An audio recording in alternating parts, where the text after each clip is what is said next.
What would you do if your brand new lake mansion was invaded by over 100 strangers because your HOA president decided your home was community property? What would you do if the home you worked your whole life to buy, your personal sanctuary, was suddenly treated like a public playground by complete strangers? That's exactly what happened to Omarian Leclair, and it all began the moment he thought he had finally secured peace. Omarian was 50 years old when he closed on the kind of property that most people only see in magazines. After decades of long nights in the tech world, endless flights, and years of pressure that left him feeling like he lived out of a suitcase, he wanted one thing: stillness. He found it in a sprawling mansion on Lake Norman in North Carolina's Piedmont region. The house itself wasn't just large, it was intentional. Wide glass doors opened toward the lake, so every sunrise spilled into the living room like a slow-motion painting. The backyard rolled into a green slope that ended at a private dock, where Omarian imagined tying up a small boat or sitting with a fishing pole when his days in consulting were finally over.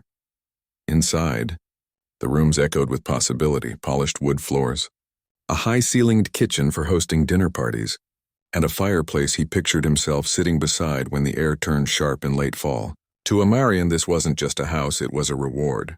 He'd grown up in Fayetteville in a modest neighborhood where the idea of a lake mansion sounded like fantasy. His parents, hard-working but stretched thin, taught him early that if he wanted more, he had to go get it himself.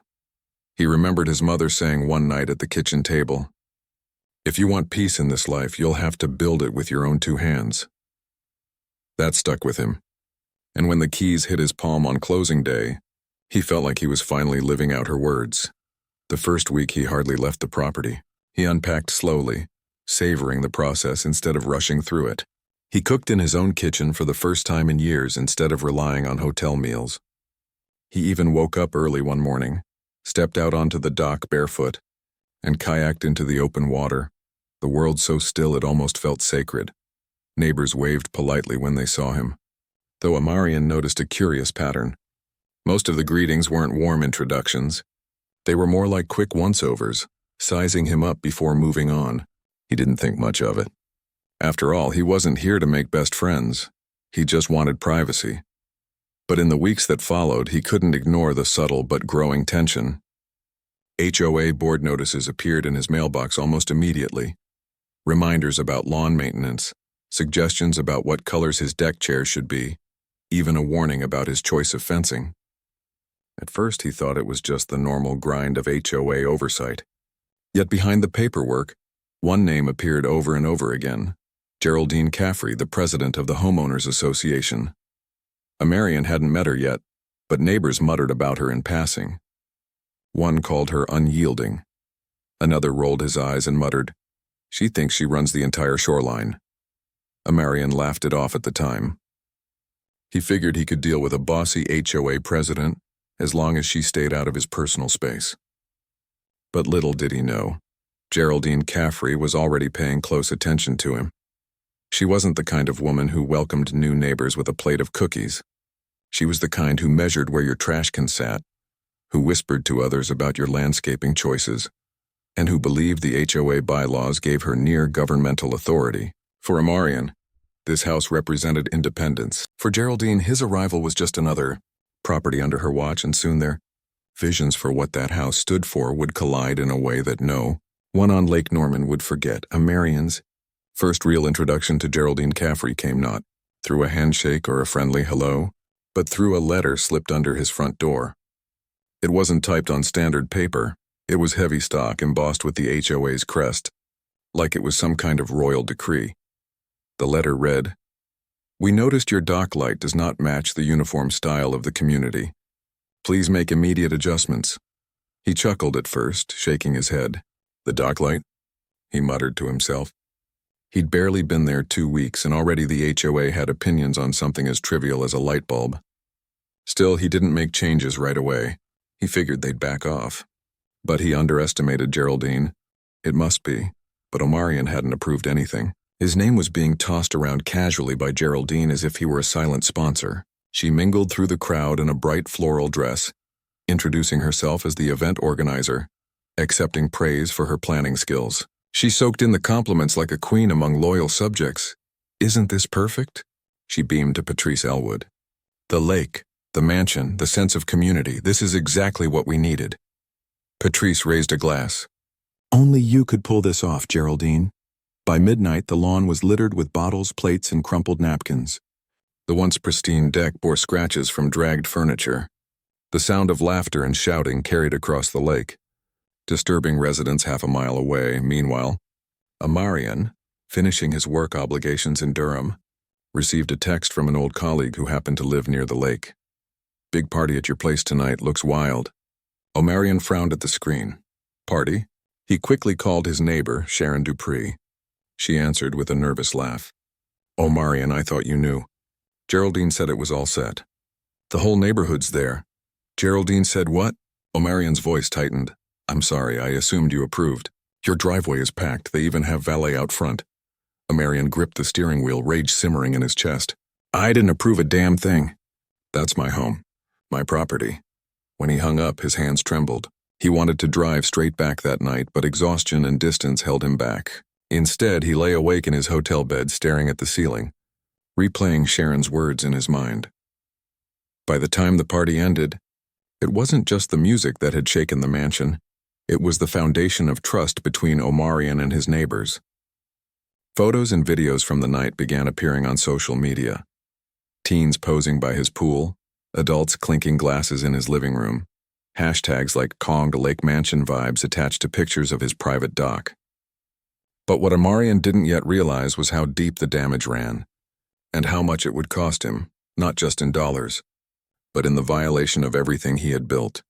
Sunday afternoon, Omarian turned into his private drive, and the sight that met him stopped his car cold. His once pristine lawn was scarred by deep tire ruts. Plastic cups and beer bottles rolled across the grass with the breeze. A torn banner that read "Congrats Dylan" flapped loosely from his porch railing. For a moment he sat in silence behind the wheel, jaw tightening as the full scope of it came into view. Stepping out of his car, the air smelled of stale alcohol and chlorine. He walked toward his front door, crunching broken glass beneath his shoes. The welcome mat was soaked with something sticky, and cigarette butts were ground into the wooden planks. He unlocked the door and pushed it open, only to freeze in disbelief. His living room looked like the aftermath of a college frat party. Furniture was overturned. A sofa cushion lay ripped open, stuffing spilling out like feathers. Someone had left greasy fingerprints on his glass coffee table. A half-eaten plate of barbecue sat abandoned on the rug, leaving a stain that would never completely come out. Omarian. It was his neighbor Sharon, standing sheepishly at the edge of the driveway. You're back already? He turned to her, anger simmering beneath his calm tone. What happened here? She wrung her hands. Geraldine. She said it was all cleared with you. Everyone thought you knew. I didn't realize you hadn't agreed until I heard you last night. Omarian gestured toward his ruined home. This looks cleared to you? Sharon swallowed hard. I'm so sorry. I should have called you earlier, but you know how Geraldine is. When she says something, people just believe it. He didn't answer. Instead, he walked deeper into the house. His imported rugs, thousands of dollars each, were ruined with stains. In the kitchen, cabinet doors hung open, chips and dip crusted onto the counters. Wine bottles leaned empty in the sink, corks scattered like confetti. Upstairs, his master bedroom told an even more infuriating story. Shoes on the duvet, lipstick smeared across the bathroom mirror. His closet door left wide open, with hangers swinging where jackets once hung neatly. By the time he reached the dock, his fury had solidified into something heavier. Wooden boards were cracked from where teenagers had jumped recklessly. The rail on one side hung loose, screws yanked out. His boat's cover was half torn. Water pooled on the seats. It was no longer the serene retreat he had envisioned.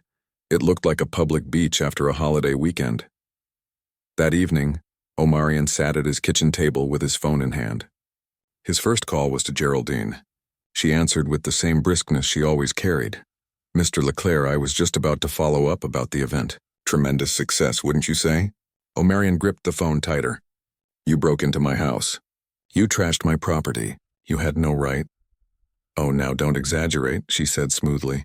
No one broke in. We had access for the sake of community needs. Besides, you should be proud. Everyone had a wonderful time. Your home brought people together. Brought people together? His voice rose. My furniture is ruined. My dock is destroyed, and strangers were wearing my clothes. That's not community, that's trespassing. Geraldine's tone cooled. Careful, Omarian. Words like that carry weight. The HOA has broad discretion over community use. You wouldn't want to be seen as combative so soon after moving in. Combative? He repeated, disbelief dripping from the word. You violated my home. Do you have any idea how much damage was done?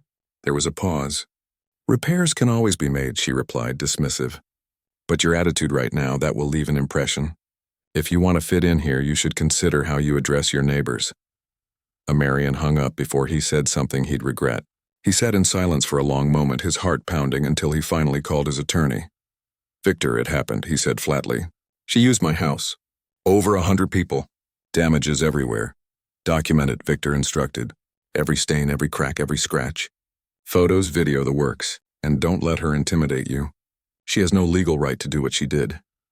Omarian grabbed his camera and started snapping pictures. Each flash captured another violation. The ruined sofa, the shattered lamp, the gouges in his dock. Every click felt like ammunition.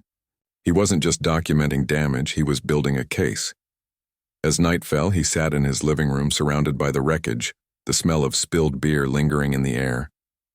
He had come here seeking peace, and instead he found himself staring at the remnants of a party he never agreed to host. But if Geraldine thought he would roll over quietly, she was about to learn that Omarian Leclair wasn't the type of man to be bullied into submission.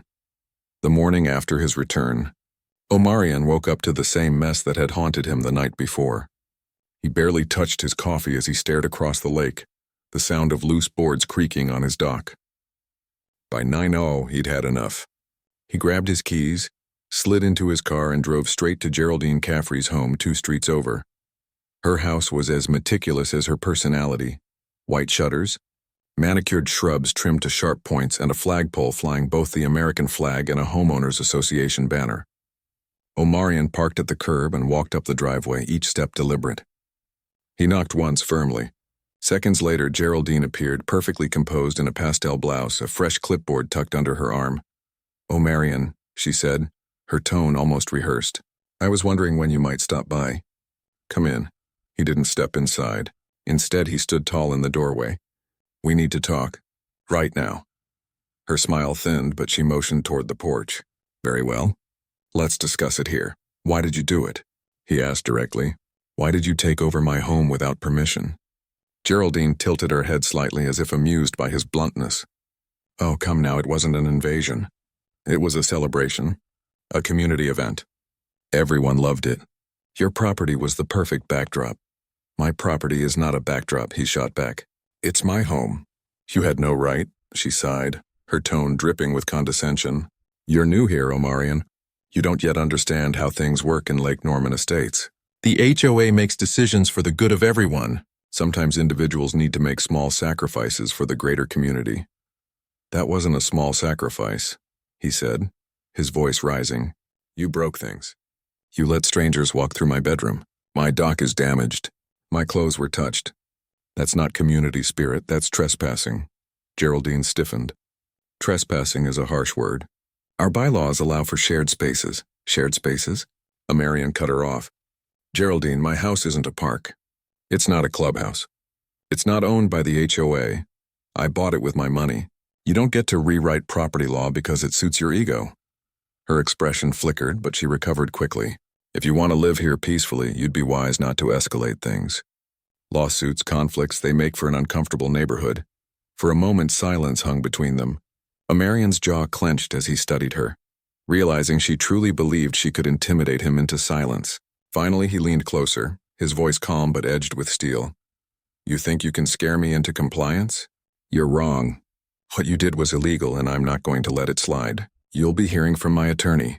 Geraldine's composure faltered for just a second before she straightened her clipboard against her chest. Do what you feel you must, she said coolly. But remember, the community tends to side with me. Omarian stepped back. Then the community will learn what happens when they trample on someone's rights. He turned and walked away, his footsteps sharp against the pavement. That evening, word spread quickly. Omarian had confronted Geraldine and threatened legal action. Some neighbors sympathized, quietly admitting they thought Geraldine had gone too far. Others muttered that Omarian was overreacting, that suing the HOA would only make life harder. But Omarian didn't care about gossip. He cared about the truth.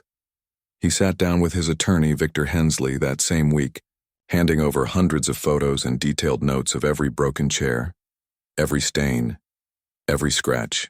Victor leaned back in his chair after reviewing the evidence. This isn't just trespassing, Omarian. It's willful property damage.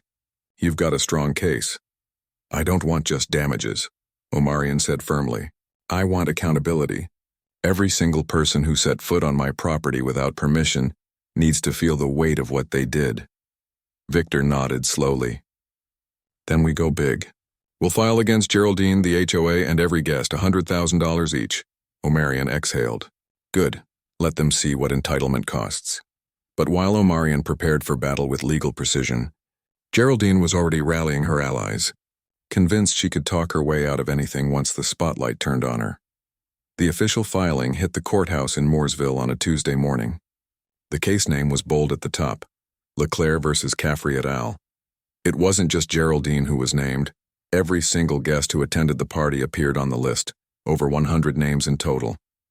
The demand was clear, $100,000 in damages from each trespasser. Within hours, the neighborhood was buzzing. Omarian didn't need to tell anyone. Word traveled faster than wildfire. People whispered on sidewalks, stopped each other in grocery store aisles, and exchanged frantic phone calls. Did you hear? He's suing all of us, not just the HOA. Everyone who went to that party. My nephew's on the list. At the center of it all was Geraldine, who tried to keep her composure as the panic spread. She hosted an emergency HOA meeting at her home that very evening, her living room filled with nervous neighbors, some clutching copies of the lawsuit papers they'd been served. This is absurd, Geraldine declared, standing at the front of the room like a general before her troops. He can't possibly expect to win. It was a community gathering. No one intended harm. Douglas Renfro raised his hand, his voice shaking. Intent doesn't matter, Geraldine. We were on his property without permission. My granddaughter was at that party. She's on the list. You said it was fine. You said he knew. Geraldine's jaw tightened. And I'll continue to say it. I acted under the authority of the HOA. That protects us. Protects us? Patrice Elwood interjected, her voice edged with panic. If the court sides with him, we're ruined. Do you realize the scale of this? 100 names, that's millions. The room erupted with nervous chatter. Some residents looked at Geraldine with anger, others with desperation. She raised her hand for silence. Listen to me. This is posturing. He's trying to scare us into settling. If we stand together, if we push back, he'll fold. Trust me, I've dealt with bluffs before. But not everyone was convinced. A man in the back muttered loudly, easy for you to say. You're the one who orchestrated the whole thing.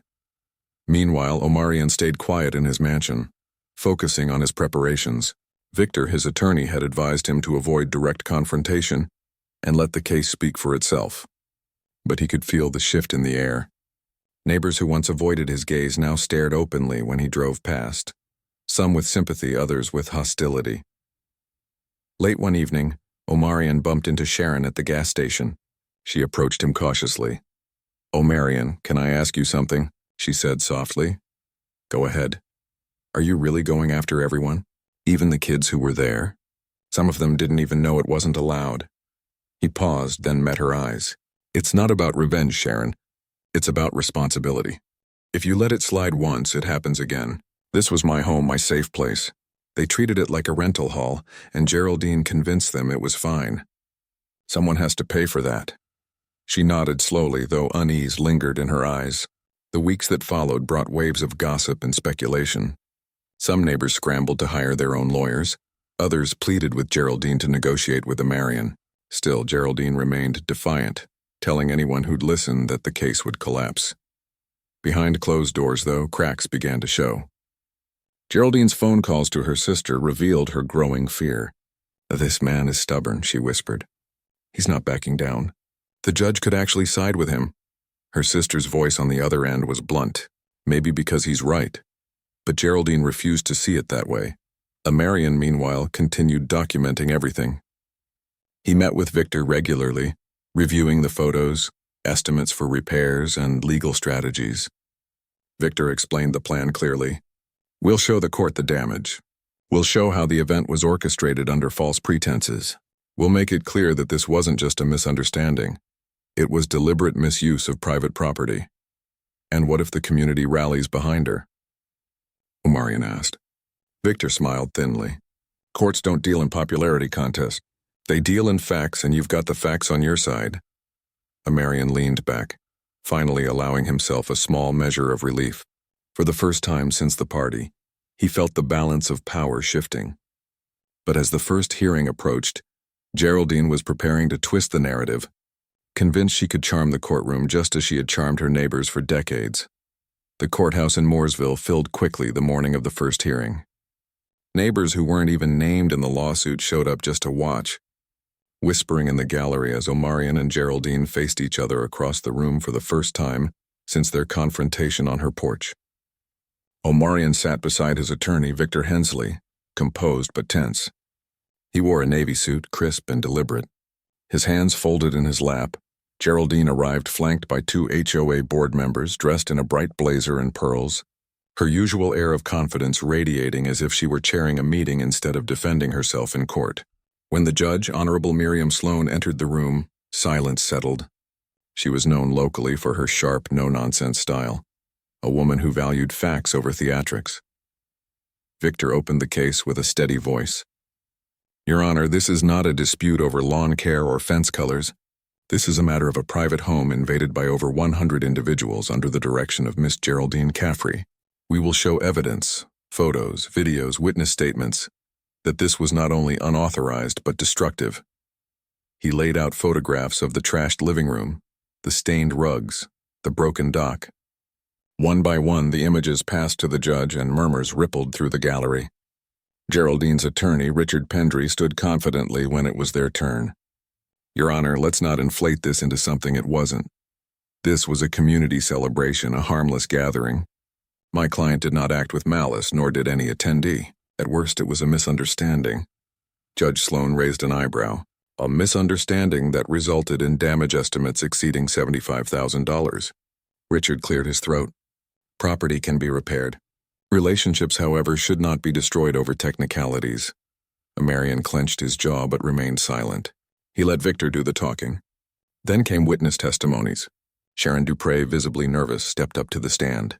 She glanced at Omarian before speaking. I thought he knew about the party. Geraldine told us it was approved. When I realized he hadn't, I called him. I regret not calling sooner. Victor pressed gently. So you confirm Geraldine stated it was authorized? Yes, Sharon whispered. She said it was cleared. Next was Douglas Renfro. Unlike Sharon, he was furious. He adjusted his glasses, glaring toward Geraldine as he spoke. I questioned her that night. I told her it wasn't right. She said the HOA had the authority. That's the only reason people went along with it. We trusted her word. The blow landed hard. Geraldine shifted uncomfortably in her seat, scribbling notes on her clipboard that now looked more like a shield than a tool. Finally, Omarian himself took the stand. His voice was steady but carried an undercurrent of hurt. I bought that house to find peace. I came home to find it trashed, my privacy violated, my belongings handled by people I'd never met. This wasn't a misunderstanding, it was a decision that told me my ownership meant nothing to them. The courtroom was silent when he finished.